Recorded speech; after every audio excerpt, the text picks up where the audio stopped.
Good morning and welcome back to the chat on Newsday Amarillo and News Channel 10-2. We're talking with Mayor Ginger Nelson. Another question a young man Ryan wants to know. You broke ground on a new city hall building this week, and he's saying that this building should have been upgraded years ago. He's saying it wasn't ADA compliant. The technology is old, but some people, he says, in the community say it's a waste of money. He wants you to tell him why it's physically responsible to build a new city hall, how it's really a money saver in the long run. Ryan, I really appreciate that question. The city council studied this issue for over 5 years. So 3 different city councils, at least during my term, have studied this, and we had lots of options on the table for how to solve the problems at the existing city hall. What are those problems? We have some structural problems, and you can walk through there and see the cracks in the cement and the way the building has shifted. And in order to address the structural issues, it'd be very expensive to fix that building. We also have some plumbing issues. The plumbing it's past its lifetime, so it needs to be replaced. And a couple of years ago, we had a pipe burst, which it doesn't ever send you notice that it's going to do that. It just does that. It did it a couple of hours before a city council meeting. It flooded the 3rd floor, and we had to move the city council meeting to an alternate place, which created chaos because there were people that were coming, citizens that wanted to come and see that meeting, and they, so it was just a real ripple effect of chaos. And we have pipes failing there because the plumbing is so old. So if we begin to do repairs, number one, it's very expensive. Number two, we would have to, if we touch those bathrooms at all, we have to bring them up to being ADA compliant, which would be a great thing. It's sad to me that we don't have ADA compliant bathrooms in City Hall. We don't even really have good access for people who are in a wheelchair. When Governor Abbott came, his security team took him in through the loading dock in the basement. Right.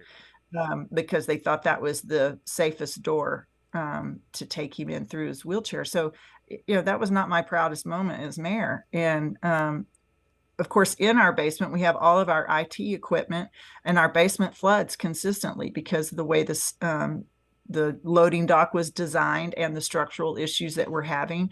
It's creating some flooding issues that really can't be fixed. And so we're going to continue to run the risk of all of our IT equipment being flooded out in the basement. In addition, this is just an old building. It was built way before the type of IT that we need. So like I can't get a signal in the mayor's office. I use a mobile hotspot because I can't really get internet access in the mayor's office. So, we have some real issues in this building. And plus we've really outgrown it. So what we've done is to consider lots of buildings. We thought from the get-go it was better to not build from scratch, new construction, but that we could be more efficient with taxpayer dollars if we bought an existing building and retrofitted it to our needs. We looked at buildings all over town over the last, before the decision was made, 4 years, out of downtown, in downtown, and finally decided that really the best money for our value, the best space for our value was the Amarillo Hardware Building, which is located just to the east of Hodgetown Baseball Stadium and really just to the east of our existing City Hall. The cool thing about that is we're taking a building that's been vacant for decades, but it's very solidly built. It is a warehouse. It was built to hold heavy and store heavy product. And so it's structurally very sound, even though the building itself is older than our existing City Hall. But it's twice the size of our existing City Hall. So for roughly the same amount of dollars that we were going to spend to repair existing City Hall, we can move into a City Hall that's twice as big, which gives us room to grow in the decades to come.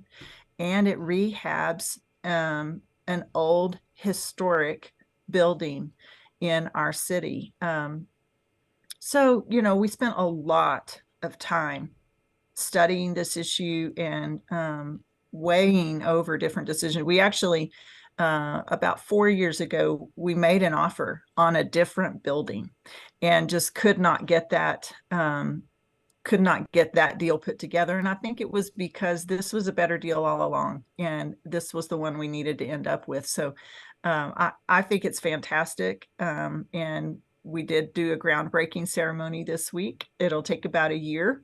So hopefully next spring, the new city council will be ribbon cutting and moving into the new city hall. And just one other factor that I want people to consider, if you begin repairing things like the plumbing and the structure of our existing city hall, we have to vacate that building in order for those repairs to happen. Where do we vacate to? I mean, where do we run our operations from while we spend a year or a year and a half rehabbing the existing building? So again, that's another part of why this council decided we need a new building. We need it to be bigger that we can grow with.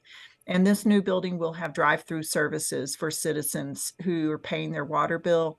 I see young moms in City Hall all the time, and they have to, come in with their kids, and we love having their kids in the building, but wouldn't it be nice as a mom just to drive through, pay your water bill, and not have to unload everybody and then reload everybody? So hopefully that will be a nice perk for citizens that like to come in person to pay their water bill.